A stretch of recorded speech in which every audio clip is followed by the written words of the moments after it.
Good afternoon, judges and peers. We've all at least once gone looking for the memory box in our closet. It's filled with all the little trinkets that we collected over the years. We all like to reminisce on our younger days, when everything was just better. Especially my fellow Sec 5s. Everything is so nostalgic this time of life. I know I feel it, but it's important not to overdo it. The chase for nostalgia is unhealthy because it creates artificial emotions, overly filters the past, and puts you in competition with your past self. To start off, we play our favorite songs over and over again, hoping that it will feel like the first time we've heard it. We memorize the whole script of The Lord of the Rings to the point where it loses all its meaning. You go through the memory box so often that you know the layout of every object, the keychains under your graduating class shirt, the birthday card stacked to the left, all memorized to the point where they're just objects and not memories. The expectation of nostalgia ruins the spontaneity of it, ruins the chance to have a new favorite song, a new favorite movie, or add to the box, all because you're so busy trying to get nostalgia out of something that, quite frankly, isn't even special anymore. Nostalgia is like rose-tinted glasses. It overly filters the past. You forget about the pains and struggles, making the past seem better than it actually was. You remember the water park that you and your family went to every day during the summer? Finding your old swimsuit in that memory box, you wish you can go back in time and relive your childhood.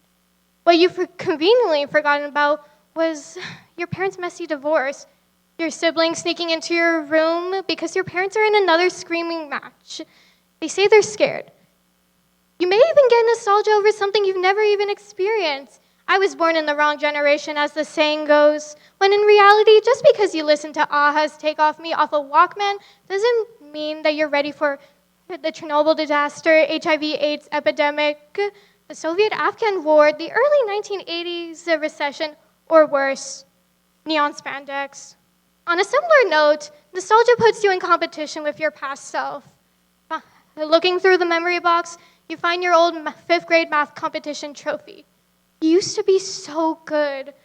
Now you're sitting at your desk crying over a pile of trigonometry homework, asking yourself, why is it so hard? You used to be so good. Why can't you be now when it actually matters? At one point, you attended piano lessons every Wednesdays and Saturdays to the lady across the street. She said you had potential, that you could be great one day. But that potential just stayed that. Potential. It got hard and you gave up. Now, whenever you pass by a piano, you wish you can play Where the River Flows just for the fun of it. You wish you never quit. This is unfair to yourself because you don't have the time that you once had. You should focus on what you want to be talented at now instead of trying to prove that you can do something because you used to. You need to focus on your personal growth instead of dwelling. In conclusion, as humans, we naturally crave nostalgia, but being hung up on a romanticized period of your life will only lead to more harm than good. You need to stop chasing nostalgia before it forces fake emotions, makes you forget about the past, or makes you jealous of your past self. For now, close the shoebox and go create new memories.